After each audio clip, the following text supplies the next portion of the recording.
Welcome to The Living Library by Elizabeth Owens. This presentation is a brief introduction to the Living Library methodology. I will include information on the following topics: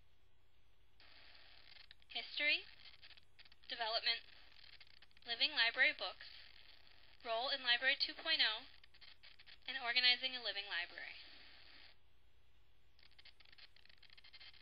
First, I would like to give you an introduction to the living library method so that you can become familiar with the concept as I discuss it more in depth.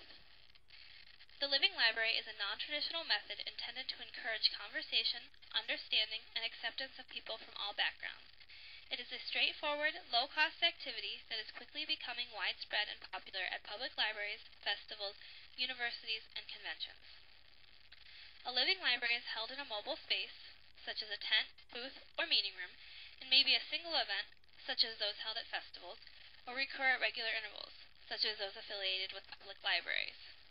At a living library, people make themselves available as books to be loaned, and visitors are permitted to check out a book for a designated amount of time to speak freely and informally. The assumption behind this method is that everyone has a unique story to tell, and that stereotypes can be broken by challenging prejudices and promoting tolerance.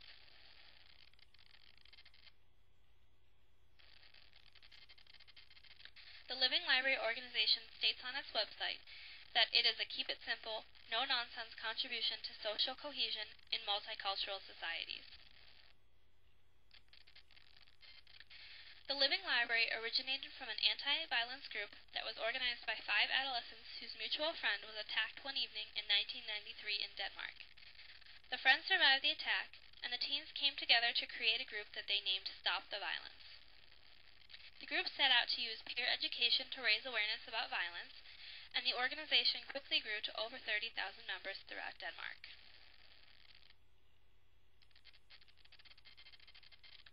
In 2000, the director of the Roskilde Festival, one of the largest rock festivals in Europe, requested that Stop the Violence organize festival activities to raise awareness about violence and promote conversation, tolerance, and understanding relationships among festival guests. The organization members came up with what would soon be known as the first living library. The first living library was based on the simple idea that one should meet his or her prejudice as opposed to just talking about it.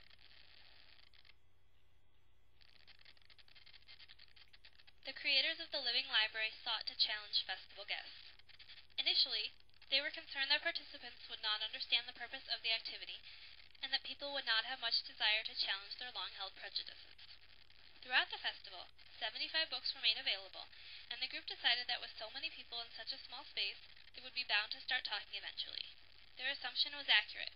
From the moment that the participants asked the title of the book, meaningful conversations started. The organizers observed some unexpected pairings throughout the event, and they declared it a success.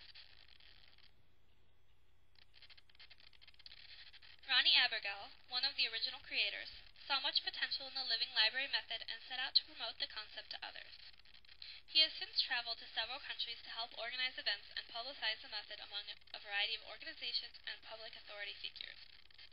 His work has led to the launch of living libraries in Romania, Iceland, Finland, Norway, Italy, Holland, Slovenia, Belgium, Portugal, and Australia. In addition, it is anticipated that Brazil, China, Colombia, Cyprus, Malaysia, and South Africa will join the circle of countries working with the Living Library by the end of 2009. The creators feel that the idea has much global appeal, and they are currently focusing on spreading living libraries throughout the world. Some of the activity's greatest advantages are that it can be done anywhere, it does not have any associated startup costs, and everyone has a story to tell. Living library books are volunteers who come from backgrounds that are frequently stereotyped or are victims of prejudice or discrimination. The ideal volunteer is open about their identity and is willing and prepared to share his or her life experiences. In this way, the book acts as a representative of a specific demographic. The creators of the Living Library assert that they are courageous people that stand by their convictions and are willing to discuss their values with others. Recruiting the books can be the most difficult part of organizing a living library, as it can be quite sensitive and is the most critical part of the process.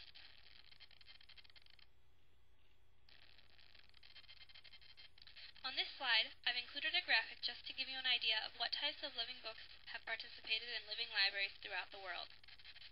Some of the more popular titles are Gay or Lesbian, Disabled, Police Officer, and Muslim, Jew, Christian, and Atheist. You may want to pause the presentation at this point to take some time to look through the list.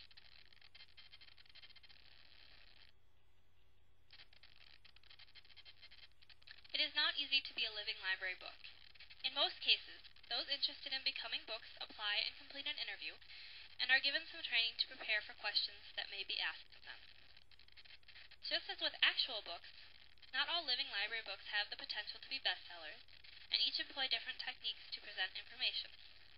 One of the most important qualities a potential book should possess is simply a positive attitude, a willingness to be checked out for a length of time and to talk with strangers about very personal issues. Volunteering as a book takes patience, courage, and dedication.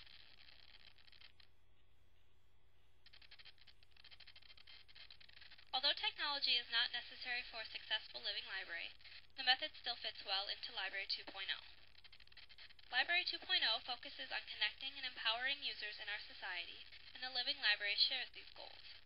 Although the living library requires no technology, the method effectively changes the way users access information. Those who participate in a living library event take an active role in generating content and creating a unique experience.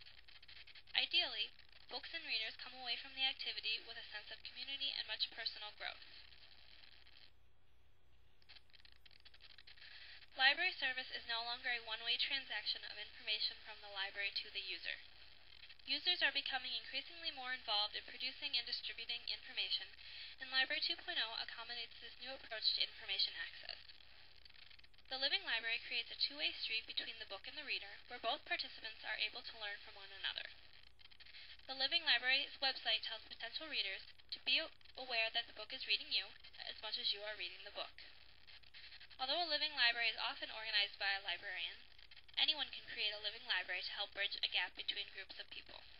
In this way, anyone can be responsible for producing content by selecting the books that most apply to their potential readers.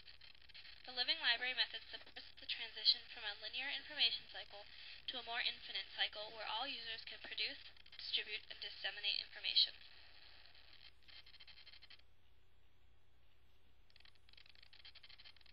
Finally, I will very briefly touch on organizing a living library.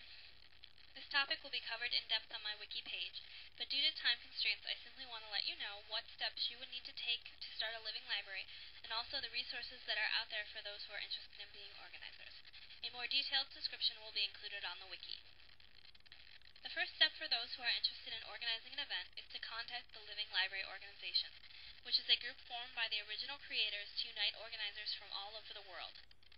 The organization asks that organizers fill out an application and receive approval to use artwork, advertising materials from the site, and the living library method in general. This is simply to ensure successful events and to prevent potential abuse of the idea, as for commercial or political gain.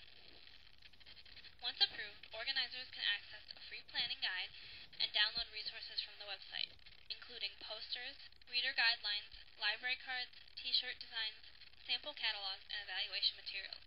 It is also a good idea to become familiar with the Living Library website, as well as to register for the global forum of organizers that is available through the site.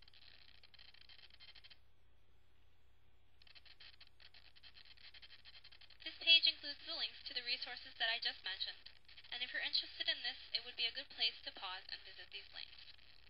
The first is the website, which includes much of the information from this presentation, as well as news, upcoming events, and links to other resources.